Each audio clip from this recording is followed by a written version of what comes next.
So, good evening, one and all, from wherever you're watching. What an exhilarating weekend that we had of footballing action.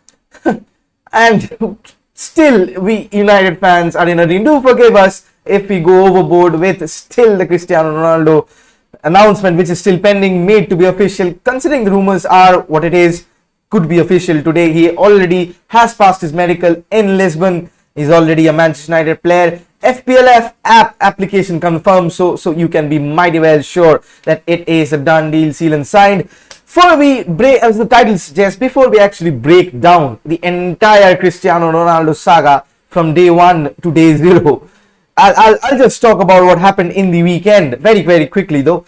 In the Premier League, it started off with a 5-0 thrashing to Arsenal, delivered by none other than Manchester City. After that, Liverpool versus Chelsea, controversial game. Chelsea player being sent off, Reece James being sent off because of a challenge, and then Liverpool making it 1-1. A lot of calls on the referees. To the consistency of the refereeing is being a lot of putting into question. Other than that, United scraped through a victory against a very good Wolves side who dominated the most of the proceedings of the game and were probably unlucky, considering the fact that David De Gea and Aaron Wan-Bissaka made goal line clearances that day. Mason Greenwood netted another, so that's 3-3 for him. Also, he's continuing his very good start to the season, omitted by Gareth Southgate in the England lineup. But then again, this is a boy who's stiff for greatness in the future, and with the tutelage of Edinson Cavani and Cristiano Ronaldo to come in to the Manchester United squad, you expect him to be even better. Other than that, in the La Liga, Real Madrid, Barcelona, all tied on 7 points at the moment of time. Going pretty well, the La Liga at this moment of time, without Leo Messi in a long time. Memphis Depay is playing really well, and you expect this Barcelona side to gather confidence, especially before facing the likes of Bayern Munich, which they are afraid, which everybody is afraid, because the humiliation that they had in the last time would be something of a mischievous endeavor. Other than that, in the Serie A, Juventus, right after letting go of Cristiano Ronaldo, fell short of a win to Empoli, newly promoted sides, Empoli, and you kind of wonder where Juventus are with respect to their future plans. They are bankrupt.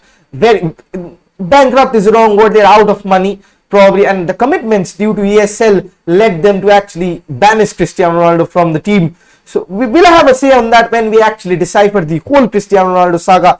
Other than that, in League 1, Uber Eats League, PSG went on to a 2-0 victory. Leo Messi featuring the first time not in a Barcelona color.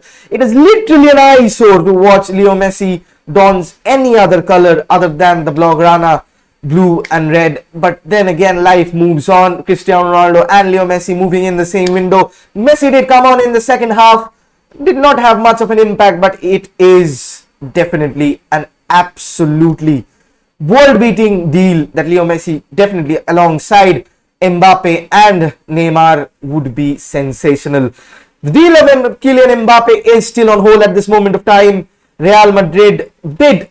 There were 2 bids rejected for Kylian Mbappe. One was 160 million including add-ons. The other was closer to 170 million including add-ons. PSG want to recoup what they paid for him for Monaco, whom they say they still owe them money for. I don't know if the deal is going to go through with just around 24 hours plus remaining in the transfer window. But we have seen crazy things happening in the transfer window, and be sure to absolutely have no doubt that it will continue in the last 24 hours. We'll be covering the transfer deadline day from the last final 4 hours from 11:30 p.m. of Indian Standard Time right to 3:30 a.m. when the transfer deadline closes all over the world. So do tune in for that, and we'll be giving live coverage and live news at every deal going through. You'll hear Fabrizio. Before you hear Fabrizio Romano, here we go, we'll have probably a news confirmed. Okay, let's come into topic with what we decided to talk about today. Is the Cristiano Ronaldo deal, how it went through the whole timeline. Now, I've not been able to report that because I was sad. I was extremely heartbroken and decided I locked my phone, did not open Twitter. And when I came home, just 2 minutes after that, I saw that Fabrizio Romano has said the Cristiano Ronaldo the final deal has been accepted and here we go soon. Within minutes of that, he announced the here we go, and within seconds of that, Manchester United confirmed the deal and the whole world went into eruption. Manchester United's site crashed down. People, my phone crashed down, people calling me my phone just hung up. 3, 4, 5 people calling me at the same time. The flurry of emotions, I went into tears. Immense stuff that happened. But how did the deal go through? I'll talk about that. Sumantada welcomes CR7. He will be debuting on 11th of September against Newcastle United. We're just waiting for that. Other than that, let's have a talk about the ASL drama. You remember how Real Madrid, Barcelona, and another team that is still in the ESL is Juventus.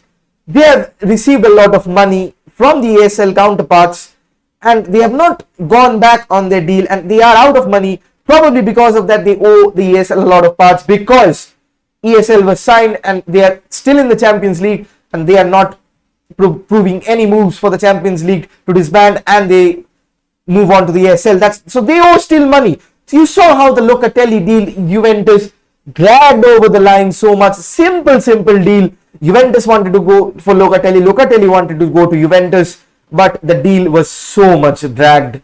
And that's part of the reason that they are out of finance. Signing Cristiano Ronaldo, all the negative rumors from former directors came on to provision, saying the fact that signing Cristiano Ronaldo was a mistake. And the sheer moment of the deal, because they suddenly realized that Cristiano Ronaldo deal was back just in the final moments before his transfer.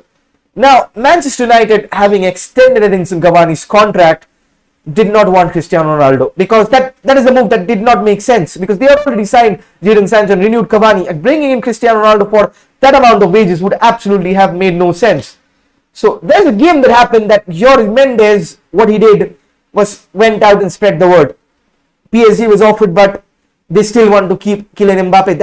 That's their motto. So they did not want to sign Cristiano Ronaldo, and they don't want to have Messi and Cristiano in the same team, for obvious reasons, of course.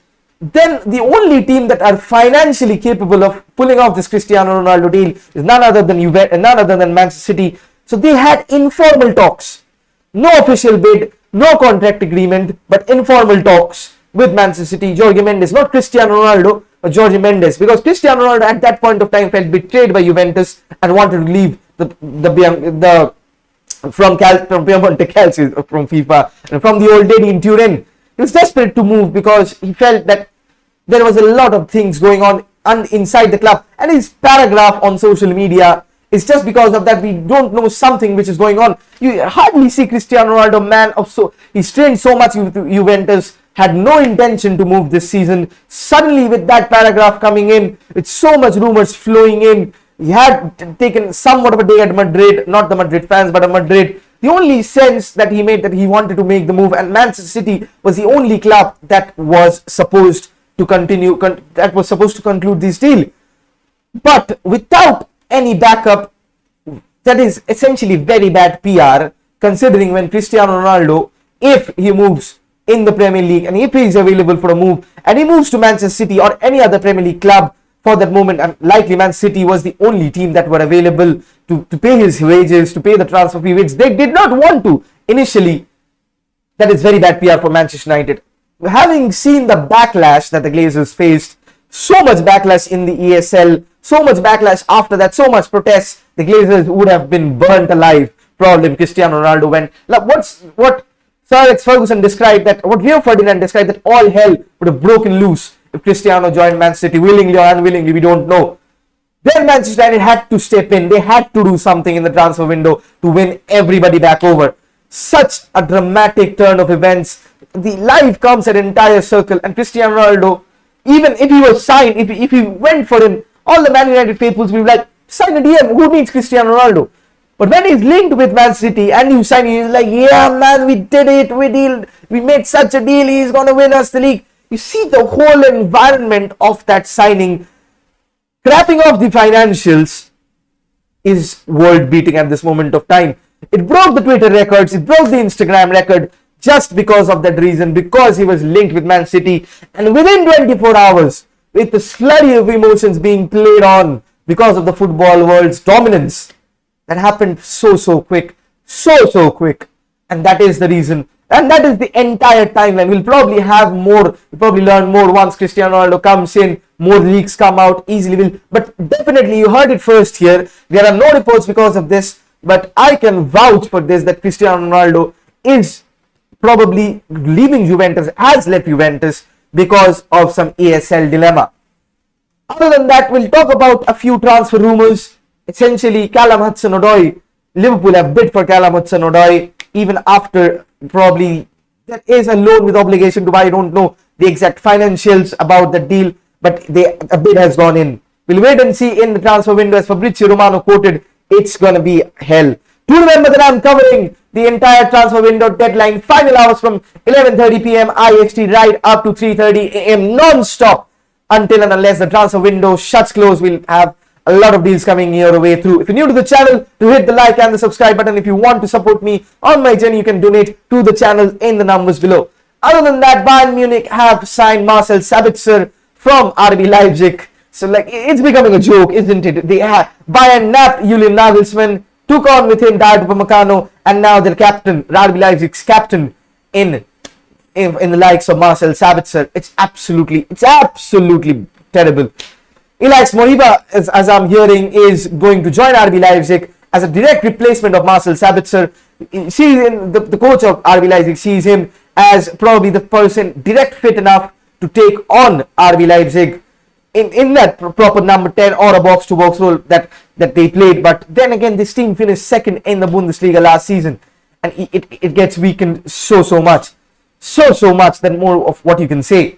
Daniel James has attracted interest from Leeds United following the signing of Cristiano Ronaldo, and he's been a good servant, but he's limited. I've had a talk with a lot of professionals, think he has tunnel vision, and he will do a lot of good things for clubs who play on the counter, because Dan James, when he runs with the ball and when he has space, he's devastating. There are very few people who can catch him.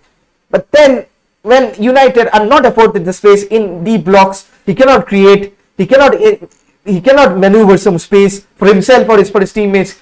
Every time you see Dan James, what he does is take a turn, is go to the byline, take a U-turn and pass it to around Wan-Bissaka. He was a good squad player, but the likes of Facundo Pellistri, Amad Diallo being there, Anthony Langa, I think we are very much settled. Considering that Greenwood, Sancho, Rashford, Martial, Cavani, and Cristiano Ronaldo would have to battle between the three slots that are available for the starting spot. So it makes sense for Dan James to leave permanently, and he is a very good lad, keeps his head down, very good hard worker. So as far as rumors are concerned, we wish him all the best at Leeds to play under a good manager, and that's pretty much it about the Dan James story. Other than that, there might just be a late addition to the Manchester United ranks. I'm getting reports, but they are so contrasting, I do not want to say that publicly, because you are the guys that once that have nailed me. I know, yeah, I understand all your emotions. But then again, you do have to remember that I'm not a reporter. I just convey what I hear from my sources and from Twitter as well. So do keep an eye out of that. Transfer deadline day is going to be crazy. Other than that, Emerson Royal, Barcelona, who signed for Barcelona as a free agent from Real Betis, he is on direct talks to join Tottenham Hotspur. Probably Serge Aurier, not involved in a swap deal, but looking to make his way out of the club from North London. But then again, Barcelona in all sorts of trouble. They cannot make a signing. Everything goes down. They're probably running on negatives. And with the wages that they have paid and with the salary cap, everything is going haywire for them at this moment of time. Trincao, whom they sent on loan, had a fantastic spell against United. But then again, it's very sad to see a player of his talent lurking down in Wolves. He'll get proper experience, but he deserves to play at a much more higher level. Other than that, Borussia Dortmund are still on saying that they want to keep Erling Haaland for at least this summer. But crazy things that happened. Man City out of the race because Pep Guardiola and Erling Haaland and Mino Raiola do not see eye to eye at all. So Mino Raiola is actually advocating for a move to PSG with a release clause if Mbappe moves. PSG, I don't know if they will entertain that or how much of a good relationship they have. Probably the high fees that they are wanting for Mbappe, they'll directly reinvest into Erling Haaland. Simple as that. If Erling Haaland is not available, they're indeed going for Richarlison. I have confirmed reports of that. And if Richarlison moves to the Paris, which he is keen on, he wants to play for a top side, Lingard could be on his way to Everton. That is the only way. But Lingard, as a childhood Cristiano Ronaldo fan, we all saw this video, Cristiano Ronaldo with the tips and tricks, and Lingard as a small lad, just standing there and watching. He wants to stay at United. Everybody wants to stay at, bloody hell, Cristiano Ronaldo has just signed for the club. Who, in the right senses, would want to leave Manchester United? Everybody at least could say that they played with Cristiano Ronaldo.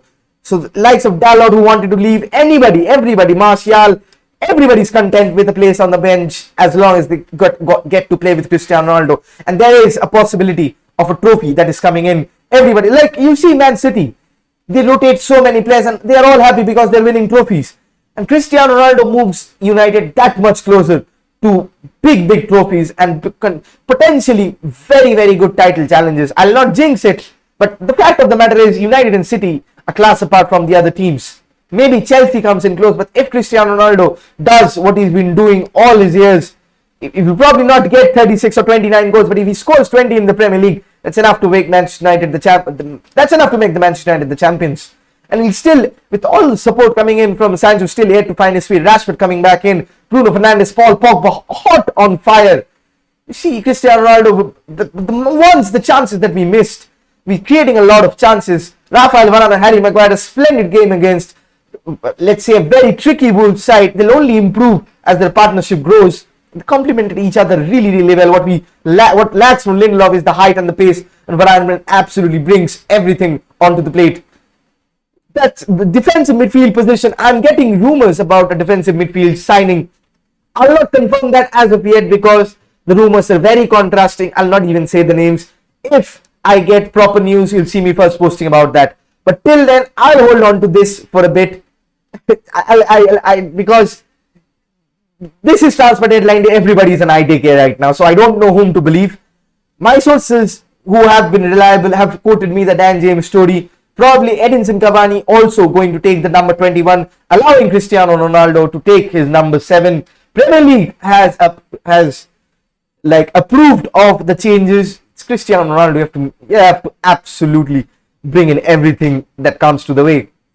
Man City, I don't think will be signing any more. Pep Guardiola is happy with the squad. John Stones, Aymeric Laporte, Nathan Ake, and Ruben Dias, who signed a new contract till 2027 with a hefty pay rise.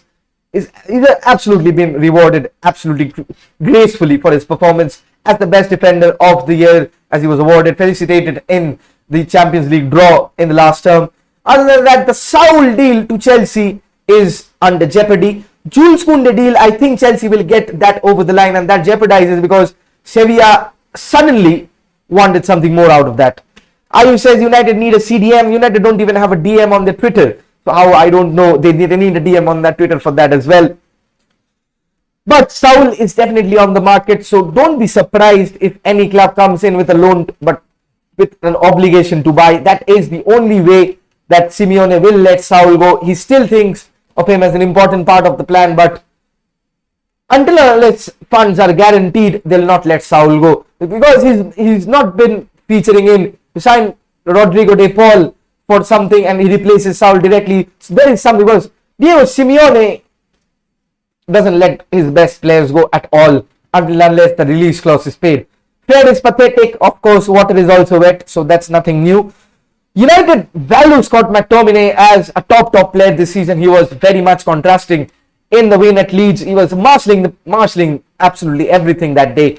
Remember, he was the best player when we played against Barcelona, the best performer on the pitch against Villarreal. Everybody else not going the 100%, but against Leeds as well, we saw the player he could be. Ole Gunnar Solskjaer said that Scott McTominay was becoming a man. Roy Keane advocated for that. You don't see Roy Keane advocating for anybody.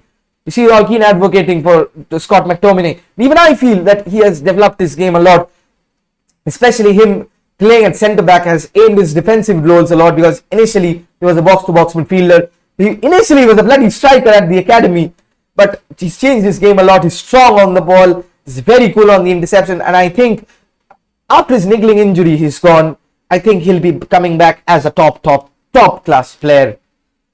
I don't see any other rumors passing by other than, let's say, PSV Eindhoven are closing on former Tottenham player Carlos Vinicius deal as a new striker from Benfica. Agreement is now imminent, says Fabrizio Romano. Other than that, Feyenoord have signed Reece Nelson from Arsenal. So that is another done deal that will be something that you'll look on to. Edinson Cavani will take Daniel James's number 21 shirt and Cristiano Ronaldo will take the number 7 shirt. Already I have reported that. Now it is just flourishing. You'll see that more often soon. Other than that, there are very few rumors. There are very few rumors at the moment, but it will be going crazy tomorrow. Absolutely reminding you, tomorrow 11:30 p.m. IST will be starting the live marathon stream of the transfer deadline day right until the window closes, summing it up as well. Crazy time. So do support me on that, and if you want to support me here as well, donate to the channel in the numbers below. Any contribution would absolutely make me a smile on my face. I promise to donate something to Arsenal if it is over 3 figures. With that, I think there is nothing more to discuss. I planned on a short show, and that is what we discussed. That other than that, be careful what you read on the internet, because a lot of people will vie themselves to be ITKs very soon at this moment of time. But as soon as I get confirmed news, especially with respect to Manchester United, I'll confirm it on my socials. So do follow me on Facebook, Twitter and Instagram as well. We'll be getting you all the latest done deals, as the important done deals, as soon as possible, especially with a focus to Manchester United. With that, this is your boy Neil, wishing you a very good night. Do stay prepared for the mayhem that will be tomorrow in the transfer deadline day. With that, see you tomorrow, and keep supporting the channel, keep sharing, keep liking. 300 subscribers away from 2000, and you guys can make it happen. I know you guys can make it happen. Do share the stream with your friends. With that, good night for now.